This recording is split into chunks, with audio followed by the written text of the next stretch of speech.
Hello guys, welcome back to my YouTube channel study with मी।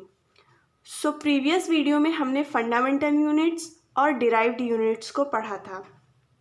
इस video में हम 2 supplementary units के बारे में देखेंगे। तो जो सप्लीमेंट्री यूनिट्स हैं वो 2 टाइप्स की हैं। First one is plane angle and second one is solid angle. Okay, first one is plane angle and second one is solid angle. तो सबसे पहले समझते हैं कि ये प्लेन एंगल और सॉलिड एंगल होते क्या हैं। फॉर एग्जाम्पल हमने क्या बनाया, कोई भी एक सर्किल था। ओके, कोई भी एक सर्किल था, उसका क्या किया, एक इतना सा पार्ट ले लिया, तो ये इस तरह कुछ निकला हमें। तो यहाँ पर ये जो एंगल बन रहा है ये हो जाएगा plane angle. Okay, this angle is plane angle. But हम जब सॉलिड एंगल की बात करते हैं तो ये तो 2 डायमेंशनल है, हमने सर्किल का लिया। बट जब हम स्फेयर का एक पार्ट लेंगे, इसी तरह से फॉर एग्जांपल हमने कुछ इस तरह से पार्ट ले लिया एक स्फेयर का, तो जो उसका एंगल निकलता है ये, इसको हम लोग बोलते हैं सॉलिड एंगल। मीन्स जो ये प्लेन एंगल है ये 2D का है एंड ये सॉलिड एंगल 3D का है। जो प्लेन एंगल है इसकी यूनिट होती है रेडियन। ओके, जिस तरह से हम लोगों ने डिग्री एक यूनिट पढ़ी है वैसे ही रेडियन भी एक यूनिट होती है और इसको RAD से रिप्रेजेंट करते हैं। फिर सॉलिड एंगल है, सॉलिड एंगल को हम लोग स्टेरेडियन, इसकी यूनिट होती है और उसको हम लोग SR से रिप्रेजेंट करते हैं। I hope you got it. Okay, plane angle 2 dimensional, solid angle 3 dimensional. Angles भी समझ में आ गए होंगे। ओके, अब इनका फॉर्मूला देख लेते हैं। सबसे पहला जो है वो है प्लेन एंगल का। ओके, तो जो हमारा प्लेन एंगल है हम उसको थीटा से डिनोट करते हैं और इसका फॉर्मूला होता है arc length upon radius. Okay, arc length upon radius. अब ये जो थीटा है ये रेडियंस में है। Okay, arc length by radius, तो इसको हम लोग L/R भी लिख सकते हैं और इसको हम यूनिट में मेज़र करते हैं रेडियन और रेडियन को RAD। Okay, second one is solid angle.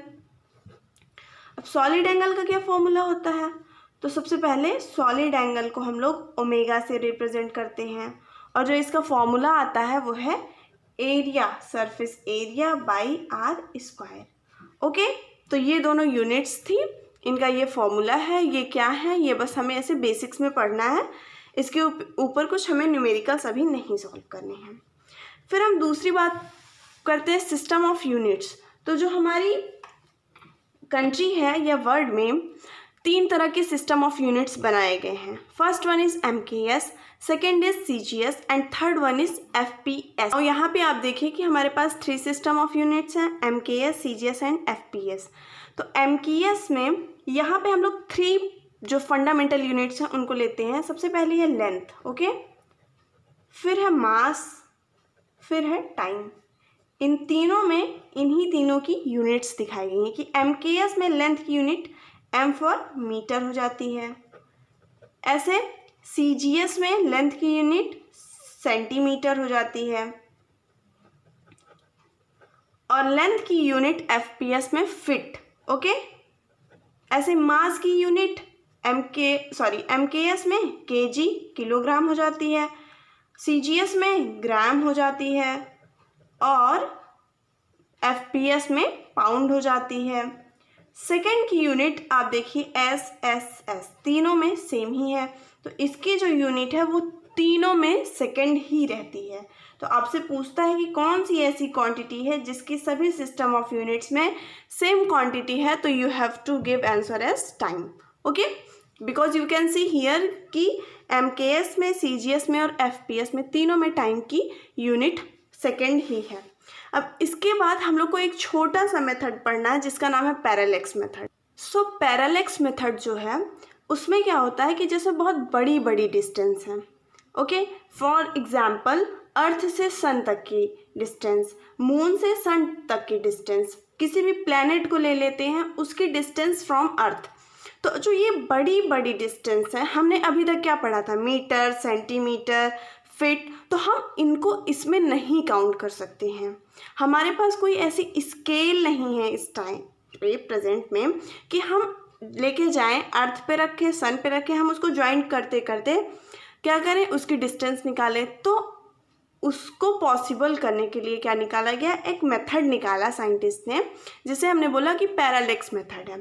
तो इसमें हम लोग क्या करते हैं कि जो लार्ज डिस्टेंस है उनको मेज़र करते हैं। ओके, फॉर एग्जांपल ये एस है, हमारा कोई प्लैनेट है, और ये ए बी है। इसके लिए इस मेथड को अंडरस्टैंड करने के लिए हमें एक छोटी सी एक्टिविटी करनी पड़ेगी कि हमें क्या करना है कि अपनी पेंसिल को अपने आइज़ के जस्ट फ्रंट पे ले जाना है। उसके बाद सबसे पहले हमें अपनी एक आई को क्लोज़ कीजिए, चाहे लेफ़्ट आइज़ चाहे राइट आई।